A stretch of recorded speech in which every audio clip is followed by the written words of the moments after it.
Welcome back to our channel. आज हम आए हैं हल्दी घाटी म्यूज़ियम। जैसा कि आप देख सकते हैं, ये है म्यूज़ियम की एंट्रेंस।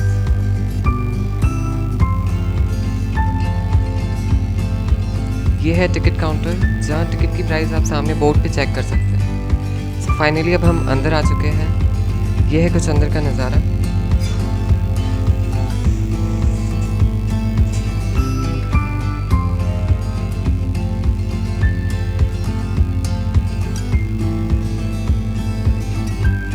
ये है कुछ स्टैचूज जिन्होंने महाराणा प्रताप की मदद की थी उनके युद्ध में।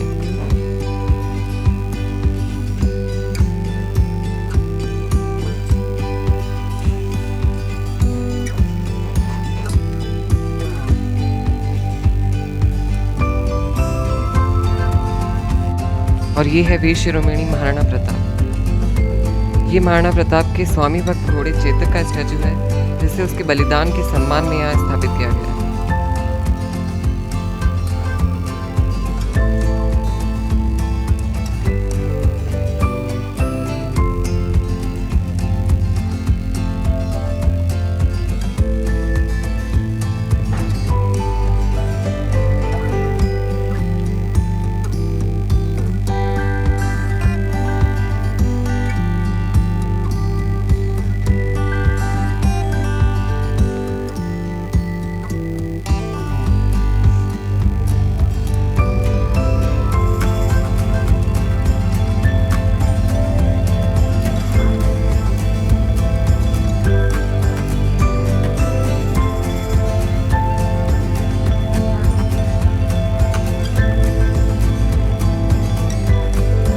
अब हम म्यूज़ियम के अंदर हैं, जहाँ सबसे पहले गैलरी में युद्ध के समय के अस्त्र और शस्त्र रखे गए हैं। इसके बाद हमें एक शॉर्ट फिल्म दिखाई जाएगी, जिसमें महाराणा प्रताप और हल्दी घाटी युद्ध से रिलेटेड हिस्ट्री दिखाई गई है।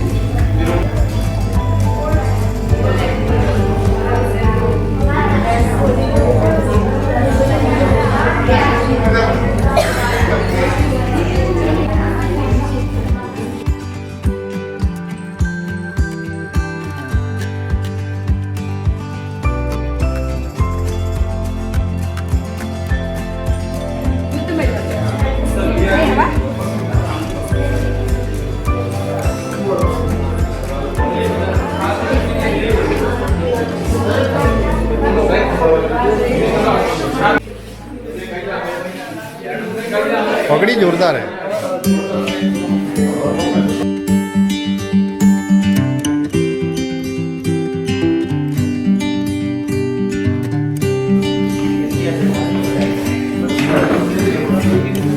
हल्दी घाटी का घमासान युद्ध हुआ था। ये युद्ध केवल एक दिन का था, जो मेवाड़ के राजा महाराणा प्रताप एवं मुगल अकबर की सेना के मध्य हुआ था। इस युद्ध में अकबर स्वयं नहीं आए थे। उन्होंने आमेर जयपुर के राजा मानसिंह को अपना सेनापति बनाकर भेजा था। हल्दी घाटी का युद्ध 5 किलोमीटर लंबे और 200 मीटर चौड़े क्षेत्र में हुआ। आप लोग सभी संग्रहालय में खड़े हैं। संग्रहालय से 200 मीटर की दूरी पर चेतक की समाधि है, जहां पर महाराणा प्रताप के स्वामी भक्त घोड़े चेतक को दफनाया गया था। यहां से 2 किलोमीटर की दूरी पर हल्दी घाटी दर्रा है। इस दर्रे की विशेषता है कि यहाँ की प्राकृतिक मिट्टी व पत्थरों का रंग हल्दी जैसे पीले रंग का है। इस दर्रे के चारों तरफ महाराणा प्रताप की भील आदिवासी सेना राणा पूंजा के नेतृत्व में तैनात थी। ये सेना तीर, भाले, पत्थर चलाने में कुशल थी। यहां से 1 किलोमीटर की दूरी पर शाही बाग है, जिसमें मुगल सेना का पड़ाव था। मुगल सेना 18 जून 1576 ईस्वी को प्रातः सूर्योदय के साथ मेवाड़ की राजधानी गोगुंदा की तरफ आगे बढ़ने लगी, तो उन पर महाराणा प्रताप की सेनाओं ने आक्रमण किया और उनसे गोरिल्ला पद्धति से युद्ध किया। ये आक्रमण इतना तेज था कि जिससे मुगल सेना में भगदड़ मच गई। महाराणा प्रताप की सेनाओं ने मुगल सेना को यहां से 3 किलोमीटर दूर पीछे समतल क्षेत्र में, जहां अभी खमनोर गांव है, वहां तक खदेड़ दिया। इसी खमनोर गांव के पास बनास नदी के पास समतल मैदान में 7 घंटे का भयानक युद्ध हुआ। इस युद्ध में दोनों पक्षों से कुल 18,000 सैनिक मारे गए। जब ये युद्ध समाप्त हुआ तो वहां पर मानसूनी बरसात हुई और वहां पर कटी हुई लाशें और खून ने पानी में मिलकर एक तलाई का रूप ले लिया। इतिहासकारों ने इस तलाई को रक्त तलाई का नाम दिया। इस युद्ध में ग्वालियर का एक पूरा राज परिवार, जिसमें राजा रामशाह तंवर और उनके दोनों पुत्र थे, शहीद हो गया। यहीं पर एक बगीचा बनाया हुआ है और जो इस युद्ध में शहीद हुए थे उनके स्मारक इसी बाग में बने हुए हैं। इस लड़ाई की विस्तृत जानकारी करने लगे। उनके पास पर्याप्त संपत्ति नहीं थी तो उनके वित्त मंत्री भामाशाह ने अपनी सारी सुख सुविधा को छोड़कर अपने राजा को स्वयं का धन 25 लाख रुपए व राजकोष में 20,000 अशर्फियां देश के लिए अर्पित की, जिससे महाराणा प्रताप ने 12 वर्षों तक अपनी सेना को संगठित किया, सैन्य शक्ति को बढ़ाया और मेवाड़ मातृभूमि को आजाद करवाया। ये कुंभलगढ़ किला है। इस किले का प्राचीन नाम मच्छिंद्रगढ़ है। इस किले का निर्माण महाराणा कुंभा ने करवाया था। इस किले के अंदर 9 मई 1540 ईस्वी में महाराणा प्रताप का जन्म हुआ था। इस किले की ऊंचाई समुद्र तल से 3,568 फीट की है। इस किले की दीवार 36 किलोमीटर तक फैली हुई है। इस दीवार का नाम ग्रेट वॉल ऑफ चाइना के बाद द्वितीय पायदान पर दर्ज है। इस किले के अंदर 360 प्राचीन मंदिर हैं। उन मंदिरों में से जग प्रसिद्ध महादेव का मंदिर सबसे प्राचीन है। कुंभलगढ़ किला यहाँ से 65 किलोमीटर की दूरी पर। किले के अंदर महाराणा प्रताप का बचपन बीता था। इस किले की तलहटियों में महाराणा प्रताप ने अपने गुरु से शिक्षा प्राप्त की थी। ये किला 12 वर्ग किलोमीटर में फैला हुआ है। इस किले पर जब भी विदेशी आक्रांताओं ने आक्रमण किया और उस आक्रमण में कोई भी राजा सैनिक वीर गति को प्राप्त कर लेते तो उनकी पत्नियां वीरांगनाएं अपने सतीत्व की रक्षा करने के लिए जलती हुई अग्नि में कूद प्राणों को त्याग देती थी, जिसे हम जौहर कहते हैं। चित्तौड़गढ़ में 3 मुख्य बड़े जौहर हुए थे। प्रथम जौहर 1303 ईस्वी में रानी पद्मिनी ने 16,000 स्त्रियों वीरांगनाओं के साथ जौहर किया था, सिर्फ अल्लाउद्दीन खिलजी के कारण। दूसरा जौहर 1535 ईस्वी में गुजरात के शासक बहादुर शाह के आक्रमण के कारण रानी कर्मावती ने वीरांगनाओं के साथ किया। और तीसरा जौहर 1568 ईस्वी में जब अकबर ने चित्तौड़गढ़ पर आक्रमण किया, उसी समय रानी फूलकुंवरी ने 7,000 वीरांगनाओं के साथ जौहर किया। फिर भी अकबर का मन नहीं भरा और अंत में हजारों आम लोगों का कत्लेआम। कीर्ति स्तंभ, मीरा मंदिर, जैन मंदिर, कालिका माता मंदिर, भामाशाह हवेली, कुंभाश्याम मंदिर, फतेह प्रकाश महल है। ये किला यहाँ से 140 किलोमीटर दूरी पर है। ये देखते हुए सभी अतिथि आगे की तरफ चले। अब्दुल रहीम खान खाना, जिसकी बेगम आनी खान को बंदी बनाकर महाराणा प्रताप के सामने पेश किया गया। तब अमर सिंह महाराणा प्रताप क्रोधित हुए और कहा, जहां से इस नारी को बंदी बनाकर लाए हो, इसे पुनः ससम्मान लौटा कराओ।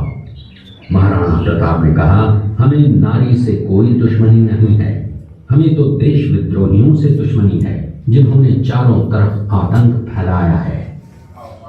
अपने पुत्र का बलिदान देकर राजवंश की रक्षा की थी। उस मां का नाम पन्नाधाय था। पन्नाधाय जाति से गुर्जर थी। वो एक राजकुमार की धाई मां थी। दूसरी तरफ हाथ में तलवार लिए खड़ा ये बनवीर सिंह एक दासी पुत्र है। ये कुंवर उदय सिंह की हत्या करके मेवाड़ की राजगद्दी प्राप्त करना चाहता था। एक रात्रि बनवीर सिंह को मौका मिला।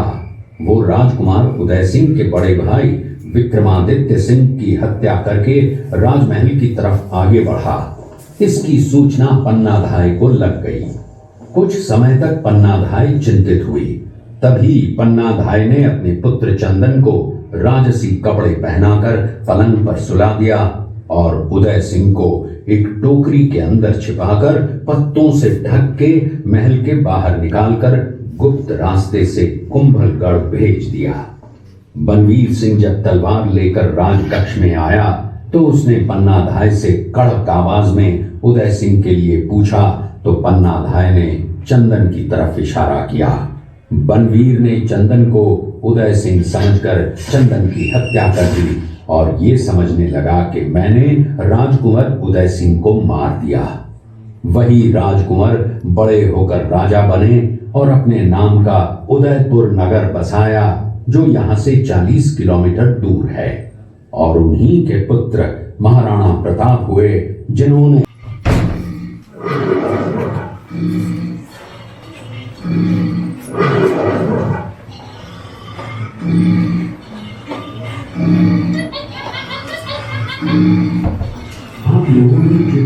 ये घटना महाराणा प्रताप की वीरता को दर्शाती है। एक समय नरभक्षी बाघ का आतंक छाया हुआ था। महाराणा प्रताप ने उस बाघ का शिकार कर उस बाघ को मार डाला। ये घटना महाराणा प्रताप की। इस दृश्य में देखिए महाराणा प्रताप अपनी प्रतिज्ञा का पालन करते हुए। महाराणा प्रताप ने प्रतिज्ञा की थी कि जब तक अपनी मातृभूमि को शत्रुओं से मुक्त नहीं करा लेता तब तक न तो मैं महलों में रहूंगा, न किसी धातु के पात्र में भोजन करूंगा, न किसी गद्दी के बिछौने पर सोऊंगा। पत्ते ही भोजन के पात्र होंगे, जमीन ही बिछौना होगा। इस प्रतिज्ञा का पालन उन्होंने 21 वर्षों तक जंगलों में रहकर किया।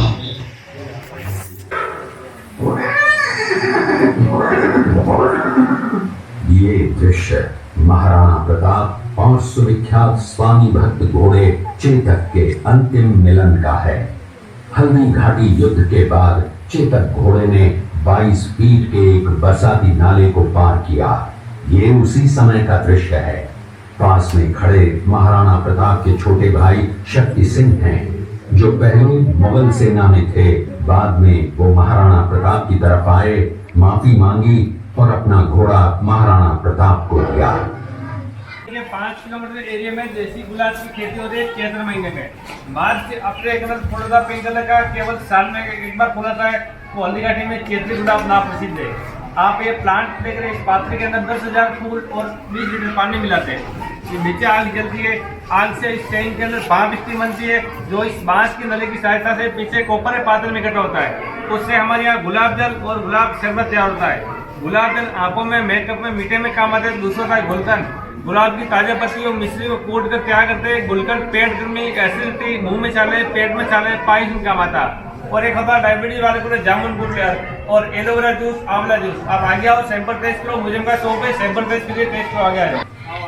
गुलाब जल है, गुलकंद है, गुलाब शरबत है, अधिक का अगर लेना चाहो तो ले सकते हो। चाहते हैं, देखना गुलाब चाहते हो जल, लोग गुलकंद और गुलाब का शरबत उपवास वगैरह है, ये देखते हुए आप। अब एक झलक राजस्थान की संस्कृति की, जिसे आप यहाँ देख सकते हैं।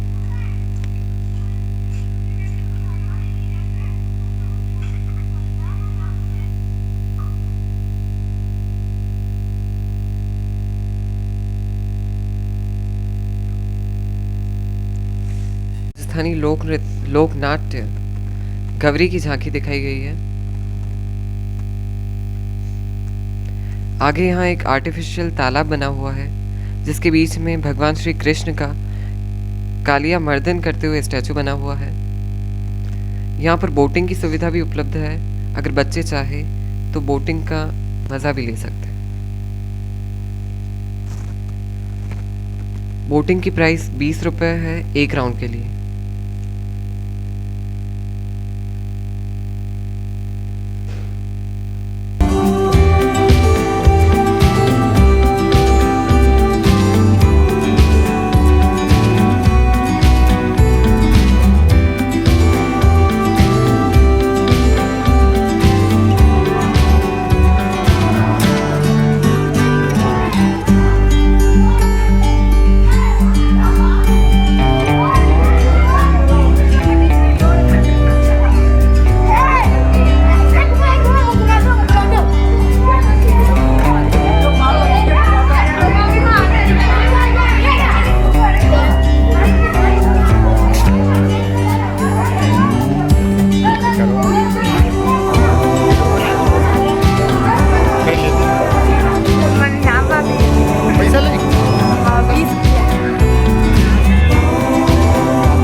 Thank you for watching our channel. ऐसे ही और वीडियोस देखने के लिए चैनल को सब्सक्राइब करें और वीडियो को लाइक करें और बेल आइकन को दबाना न भूलें ताकि आने वाली वीडियोस आप मिस न करें।